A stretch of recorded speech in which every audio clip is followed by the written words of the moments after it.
It is me, Andrew Gay. I am back.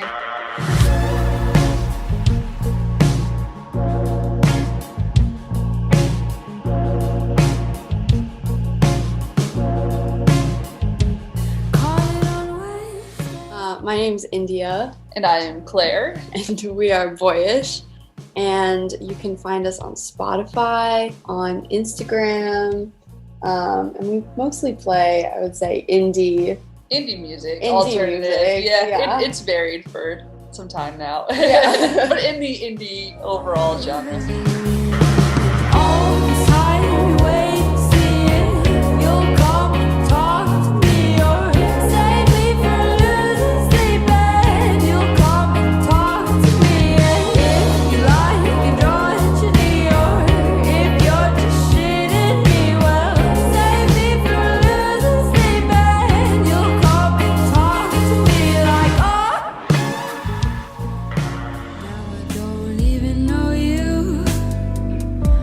Your name in a shitstorm, my cause ran away to annoy you. I didn't start doing music at all until high school. I was a competitive gymnast for most of my life. I got injured, and so I had to kind of find something else. And I always grew up around a lot of musical theater. My mom's a huge fan, so I always listened to a lot of that. My dad is from the north of England, and he was a big punk rock person. A lot of The Clash, a lot of Sex Pistols playing in my house a lot. So I listened to a lot of music, and I always loved it. And I loved singing. I just didn't know what I wanted to do.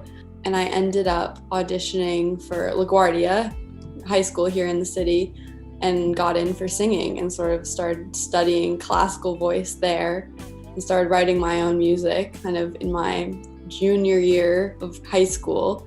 That's sort of when I heard about Berklee, and that's when I went in to Berklee and started writing more music, and I met Claire, and here we are.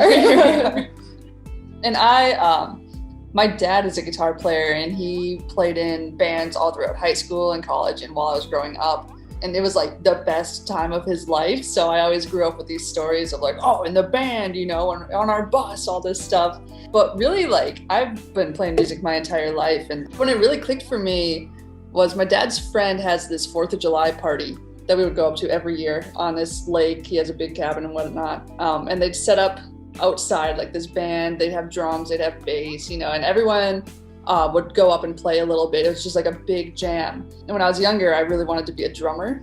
I like really wanted to be a drummer. And so I'd always just, you know, sit there and wait for the drummer to leave. And then I'd like hop up on his set, you know, and I was like, oh, I'm gonna jam with you guys. But they didn't like me because I played way too loud. And then I would just wait, you know, maybe sometimes at their gigs, I could sound check the drums and everything. And so it was rare it happened. But then when I was 9, my dad gave me a guitar for my birthday. And I had kind of strayed away from guitar because I was, you know, too many strings. Drum set you can see and you can hit, you know, so it's kind of when you're self-learning and easier to do. But when I saw the guitar, I just loved it. And it was funny, my dad started me playing like Jimmy Buffett. Like I would sit, he's so weird. I would sit in my house and play Margaritaville when I was 9, you know, wasting away again in Margaritaville. Just so odd. And from there, I loved it. I went through the School of Rock program in Minneapolis. And that was super awesome. I got to go to a bunch of like music festivals. And from then on, I'm like, this is just kind of what I'm going to do with my life. I never really had a moment where I was like, I want to be a musician. It was just kind of like, that's what I did. And went on to Berklee because I needed the connections to do it for a living. I didn't really know how to do it.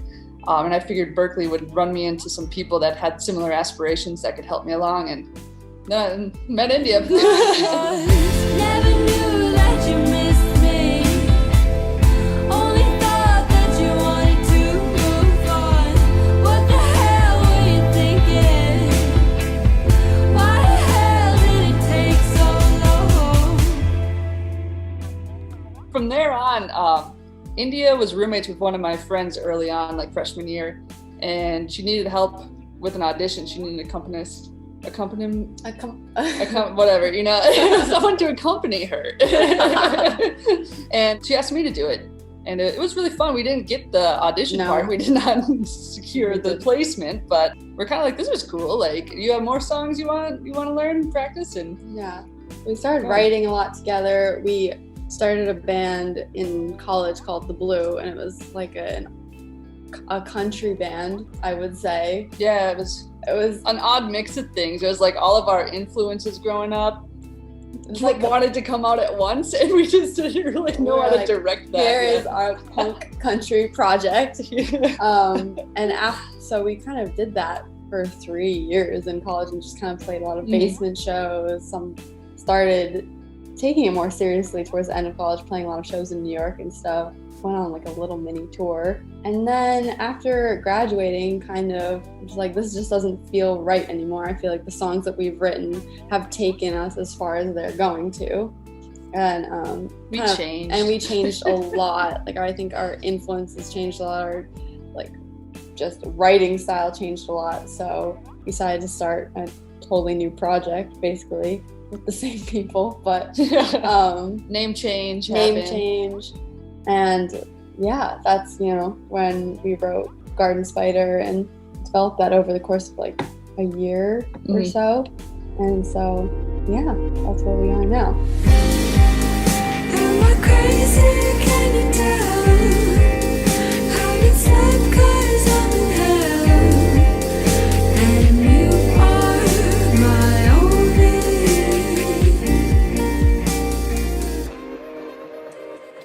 I think in terms of changing kind of the way we wanted to sound, I found like Phoebe Bridgers and Biabadoobie and like all these great, amazing female indie voices and the lyrics they were writing, and kind of just like it opened a whole emotional realm for me in terms of like what songwriting is and form. Yeah, so those, and then I feel like everyone has this moment when Billie Eilish's music came out, just being like, my mind was just like, just everything she did was so, Yeah, the she does. production. It was so new. It was like, whoa, That was definitely a big influence. We're like, oh, it can sound like this. Like, that's really cool. So that was one.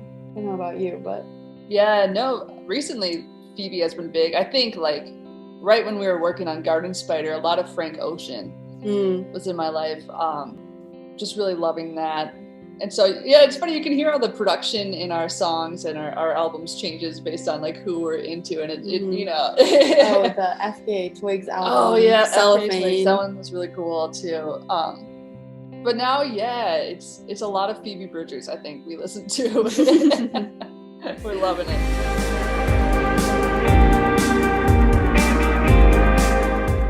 It's not, we don't have any certain dates yet, but new stuff is coming. We'll have a couple new singles out and a video out, maybe 2 videos out. We've So been working on a lot over quarantine. that's it, really. Am I crazy? Can you tell?